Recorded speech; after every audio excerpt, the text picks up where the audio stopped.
The air inside the ABC studio was already warm before the lights even came on. The audience murmured with that expectant buzz that always preceded an episode of The View.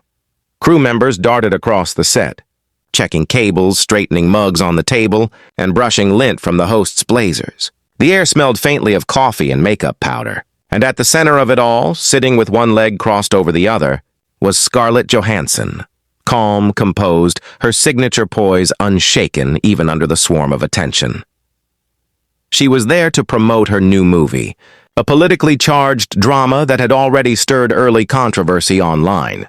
Her team had warned her that the hosts might go off script, that Joy Behar, in particular, might probe a little deeper than the press release would like. Scarlett had laughed at the time. "It's The View, not Congress," she'd said. But as she sat under those blinding white studio lights, waiting for the countdown, she could already sense the electricity in the air. Joy Behar sat just a few feet away, flipping through her cue cards with that knowing smile. Her red glasses caught the reflection of the stage lights as she muttered to one of the producers. "Let's make sure she doesn't dodge the question this time," she said under her breath, loud enough for a few people to hear. The producer gave a nervous half-smile. "Keep it friendly, Joy," he said. "I'm always friendly," she replied, her tone too quick to sound convincing. Scarlett caught a hint of it, the faint challenge in Joy's tone, and she smiled to herself. She wasn't here to play games, but she wasn't about to be cornered either. The stage manager's voice broke through the hum of conversation. "All right, we're live in 5, 4, 3... The music hit. The lights brightened. The audience burst into applause. The familiar View intro rolled across the giant screen. "Here come the ladies of The View!" Joy took the lead. "Good morning, everyone. We've got a big show for you today. An incredible actress, activist, and all-around powerhouse. Please welcome Scarlett Johansson."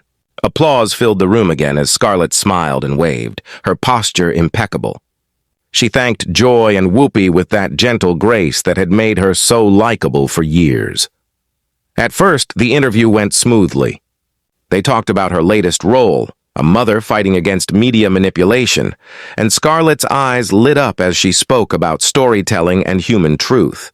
She had always been articulate, sharp, but humble, and the audience seemed drawn in. Then Joy shifted her posture, leaning slightly forward, her cue cards now forgotten.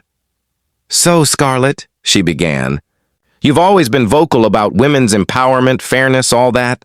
But some critics say you pick and choose which issues you speak on, that sometimes you stay quiet when the topic isn't convenient. What do you say to that?" The audience fell silent. It wasn't the kind of question anyone had expected this early. Scarlett blinked, her lips parting slightly. Then she smiled, small, deliberate. "I'd say that's an interesting assumption, Joy." Joy grinned, tilting her head. "Well, it's not my assumption. It's what people are saying."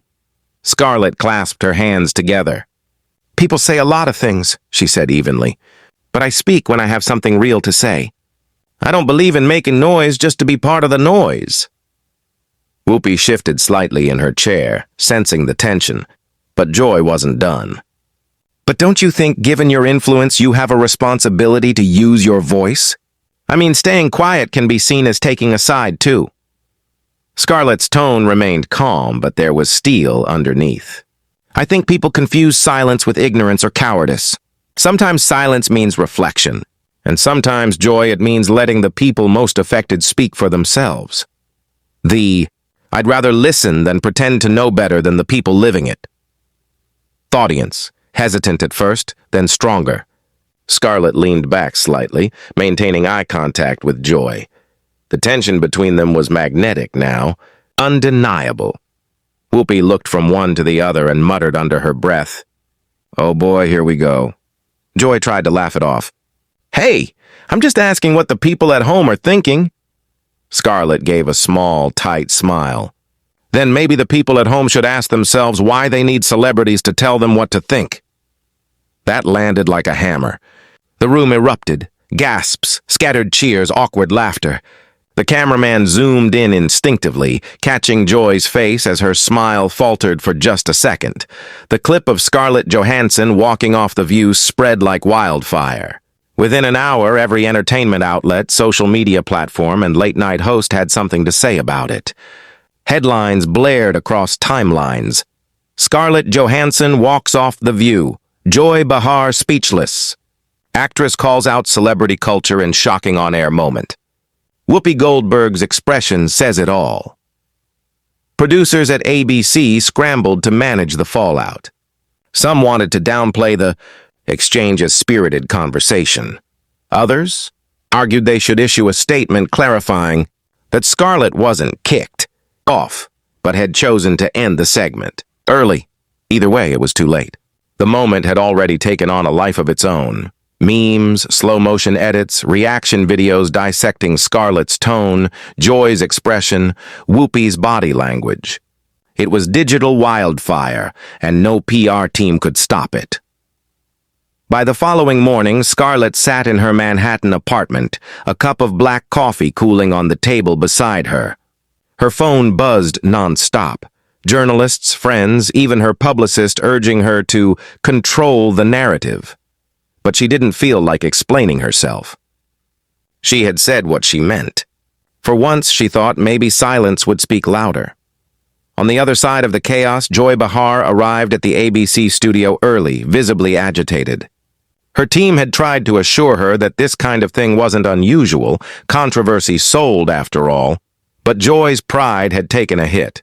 She'd built her reputation on being sharp, fearless, unfiltered. But now she was being painted as the bully, the antagonist. "Look at this!" she snapped, waving her phone at a producer. "Team Scarlett is trending like I threw her off the set." The producer sighed. "Joy, it's social media. It'll blow over." "It's not blowing over," Joy shot back. "They're calling me a hypocrite. They're saying I can't handle strong women. Me!" Whoopi walked in, wearing sunglasses and sipping tea, unbothered as ever. "Morning," she said dryly. "We're all famous again, huh?" Joy glared at her. "Don't start, Whoopi." Whoopi raised an eyebrow. "Hey, I'm not starting anything. Just saying, you poke the bear, you get a roar. Scarlett's got fans. You know how that goes." Joy sat heavily in her chair. "It was a question. That's all. Isn't that what we do here?" "Sure," Whoopi said. "But sometimes how you ask a question matters as much as the question itself." Joy huffed. "Oh, please. You sound like her." "She wasn't wrong," Whoopi said simply, shrugging. "You wanted a moment and you got one. It just didn't end the way you wanted." The silence between them was thick. Around them, crew members avoided eye contact, pretending to fuss with cables and cue cards. Meanwhile, in the green room of another show across town, Scarlett was preparing for an interview, this one with Good Morning America. Her publicist had insisted she appear, not to fight back, but to clarify her stance. "You don't have to apologize," the woman had said. "Just reframe it. Be gracious. Don't add fuel." Scarlett smiled faintly at that. "I'm not here to fight. I'm here to finish the conversation." When the interview began, Scarlett sat under gentler lighting this time, with a host who treated her more like a person than a headline. They replayed a short clip of the View moment, then cut back to her calm, centered expression.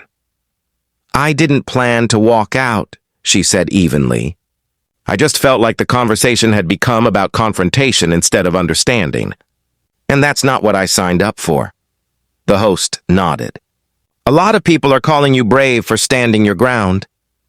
Scarlett smiled, but her tone remained thoughtful. "I don't think it's brave to speak truthfully. I think it's necessary, but I also don't believe in arguing for entertainment. If we can't talk with respect, it's not a discussion anymore, it's just noise." The clip went viral again. By noon, even Joy's fans were divided, half defending her right to challenge guests, half agreeing with Scarlett's composure. The show's next episode opened to a record-breaking audience, everyone tuning in to see what Joy would say. When the cameras rolled, the tension on set was palpable. Whoopi started off with her usual measured humor, greeting the audience, teasing upcoming topics, but everyone knew what they were waiting for. When she finally turned to Joy, there was a split second of stillness. "So, Joy," Whoopi said with a wry smile, "you've had quite a week." The audience chuckled nervously. Joy forced a smile. Yeah, well, you know me. I ask the questions people are afraid to ask.